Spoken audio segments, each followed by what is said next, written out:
Morning my friends, एक बार फिर आप सभी स्टूडेंट्स का R5GA क्लासेस में स्वागत है। जैसा मैंने पिछले लेक्चर में कहा था कि अभी दो चैप्टर्स के वीडियो अभी हमको और देखने हैं, एक centre of gravity and centroid और दूसरा मोमेंट ऑफ इनर्शिया। आज हम लोग जिस चैप्टर का डिस्कस करने वाले हैं वो है सेंटर ऑफ ग्रेविटी और सेंट्रॉइड। आगे बात समझ में। सबसे पहले सेंटर ऑफ ग्रेविटी यानी कि गुरुत्व केंद्र की परिभाषा जानने से पहले हम लोग क्या करते हैं, सबसे पहले हम लोग गुरुत्व बल की परिभाषा को समझते हैं। एक्चुअल में गुरुत्व बल यानी कि ग्रेविटेशनल फोर्स क्या होता है, पहले हम लोग उसको देख लेते हैं। गुरुत्व बल यानी कि पृथ्वी किसी भी पिंड को जिस बल के द्वारा अपने केंद्र की तरफ आकर्षित करती है उस बल को ग्रेविटेशनल फोर्स यानी कि गुरुत्व बल कहते हैं। लेकिन एक्चुअल में यही तो भार होता है। पृथ्वी किसी वस्तु को जितने गुरुत्व बल के द्वारा अपने केंद्र की तरफ आकर्षित करती है वही उस पिंड का क्या कहलाता है, भार कहलाता है। आगे बात समझ में। तो सेंटर ऑफ ग्रेविटी, मैंने कहा था कि कोई भी बल के कितने कैरेक्टरिस्टिक होते हैं, टोटल 4 कैरेक्टरिस्टिक होते हैं। एक बल का परिमाण होता है, बल की दिशा होती है, बल की क्रिया रेखा होती है और बल का क्रिया बिंदु होता है। ये 4 कैरेक्टरिस्टिक हैं किसी बल को क्या करने के लिए, डिफाइन करने के लिए। आगे बात समझ में। तो ग्रेविटेशनल फोर्स यानी किसी पिंड का गुरुत्व केंद्र वह बिंदु होता है जिस बिंदु पर उसका जो ग्रेविटेशनल फोर्स है वो कार्य करता है। यानी कि the point eight which gravitational force is at this point is called center of gravity। आगे बात समझ में।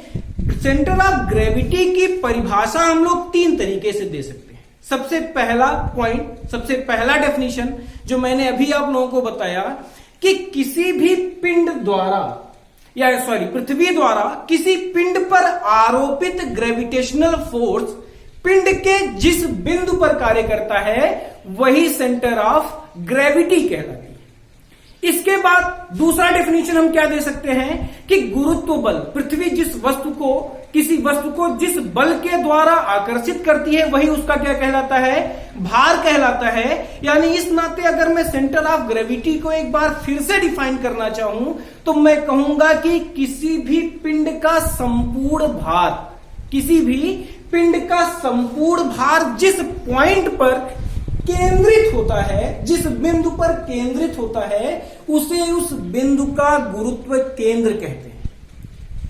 ये जो फोर्स है ये एक्चुअल में कौन सी फोर्स है, हम जानते हैं कि प्रत्येक पिंड कई सारे कणों से मिलकर बना होता है। अप्लाइड मैकेनिक्स में हम लोगों ने पहले लेक्चर में देखा था कि कोई भी पिंड छोटे छोटे कणों से मिलकर बना होता है और हर कण का अपना खुद का एक भार होगा।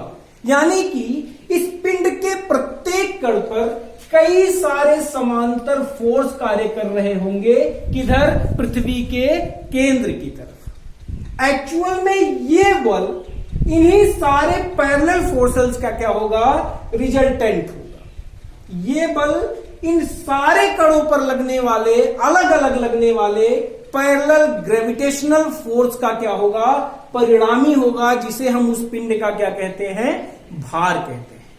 तो अगर मैं सेंटर ऑफ ग्रेविटी को इस फॉर्म में डिफाइन करना चाहूं तो मैं क्या कहूंगा कि किसी भी पिंड के प्रत्येक कणों पर लगने वाले गुरुत्व बल का परिणामी, किसी भी पिंड के प्रत्येक कणों पर लगने वाले पैरेलल ग्रेविटेशनल फोर्स का रिजल्टेंट जिस पॉइंट पर एक्ट करता है, जिस बिंदु पर क्रिया करता है वह बिंदु गुरुत्व केंद्र कहलाता है, यानी सेंटर ऑफ ग्रेविटी कहलाता है। इस चैप्टर में हमको कई सारे सेक्शंस के, कई सारे आकार के, कई सारे आकृति के सेक्शन का हमको क्या करना है, सेंटर ऑफ ग्रेविटी निकालना है। ये तो बात थी अभी सेंटर ऑफ ग्रेविटी।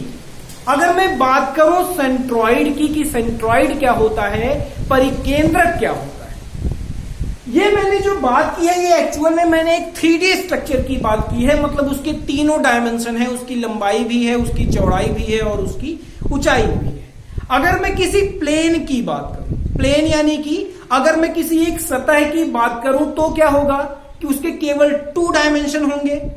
वो उसकी लंबाई और चौड़ाई हो सकती है, लेंथ और विड्थ हो सकती है, हाइट और विड्थ हो सकती है, हाइट और लेंथ हो सकती है, यानी कि उसके केवल और केवल 2 डायमेंशन होंगे। अगर उसके केवल 2 डायमेंशन होंगे तो यानी वो क्या कर रहे होंगे, एक क्षेत्रफल का निर्माण कर रहे होंगे। मैं एग्जांपल में एक छोटा सा ये सेक्शन ले लेता हूं जिसकी लेंथ मैंने मान लिया यल है और विड्थ मैंने मान लिया स्मॉल वी है।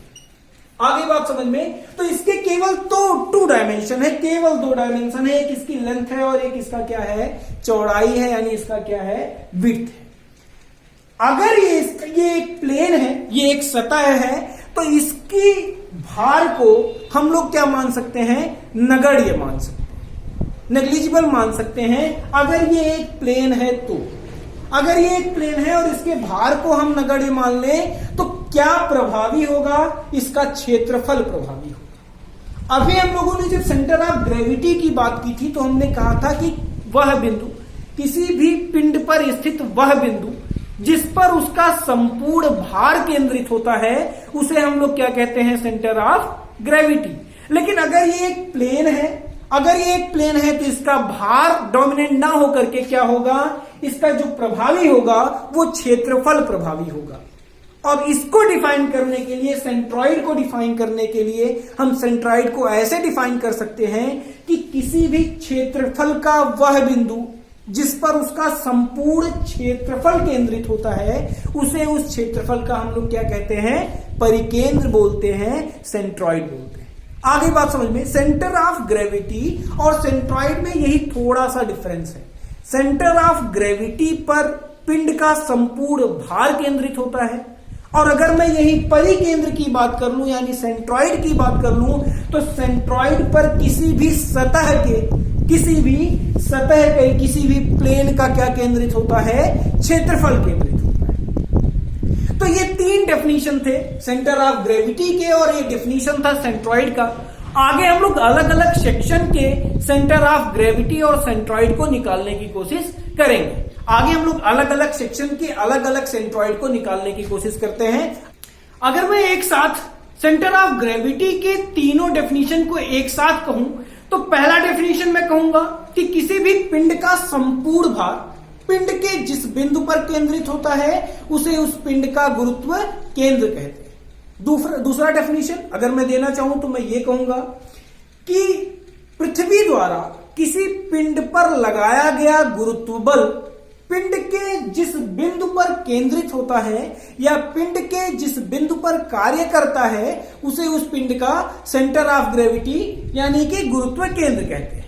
अगर मैं उसका तीसरा डेफिनेशन में एक बार फिर से रिवाइज कराना चाहूं तो मैं क्या बोलूंगा कि किसी भी पिंड के प्रत्येक कण पर पृथ्वी द्वारा लगाए गए पैरेलल ग्रेविटेशनल फोर्स का रिजल्टेंट पिंड के जिस पॉइंट पर एक्ट करता है, पिंड के जिस बिंदु पर क्रिया करता है उसे उस पिंड का क्या कहते हैं, सेंटर ऑफ ग्रेविटी। आगे हम सब डिस्कस करने वाले हैं कि किसी भी सेक्शन के गुरुत्व केंद्र या परिकेंद्र को किस तरीके से हम लोग क्या कर सकते हैं, ज्ञात कर सकते हैं। जितनी भी विधियां किसी भी पिंड के किसी भी सेक्शन के गुरुत्व केंद्र को ज्ञात करने की है उनमें सबसे जो बेस्ट मेथड है, जो सबसे अच्छी विधि है वो है आघूर्ण विधि। आघूर्ण विधि के द्वारा किसी काट का गुरुत्व केंद्र उस काट के द्रव्यमान, उस काट के क्षेत्रफल या उस काट के आयतन का किसी अक्ष के परितः आघूर्ण और उस काट के द्रव्यमान, क्षेत्रफल या आयतन के अनुपात के बराबर होता है। अगर मैं किसी काट के गुरुत्व केंद्र का x कोऑर्डिनेट यानी x निर्देशांक को ज्ञात करना चाहूं तो मुझे उस काट के द्रव्यमान, क्षेत्रफल या आयतन में से किसी एक का x कोऑर्डिनेट से यानी कि x अक्ष से आघूर्ण लेना होगा और उस काट के उसी द्रव्यमान, क्षेत्रफल या आयतन से क्या करना होगा, डिवाइड करना होगा। इसी प्रकार अगर मुझे किसी पिंड के या किसी काट के सेंटर ऑफ ग्रेविटी का y कोऑर्डिनेट चाहिए होगा तो हमें उस काट के द्रव्यमान, क्षेत्रफल या आयतन का y अक्ष के परितः आघूर्ण तथा उस काट के द्रव्यमान क्षेत्रफल या आयतन का अनुपात ज्ञात करना होगा।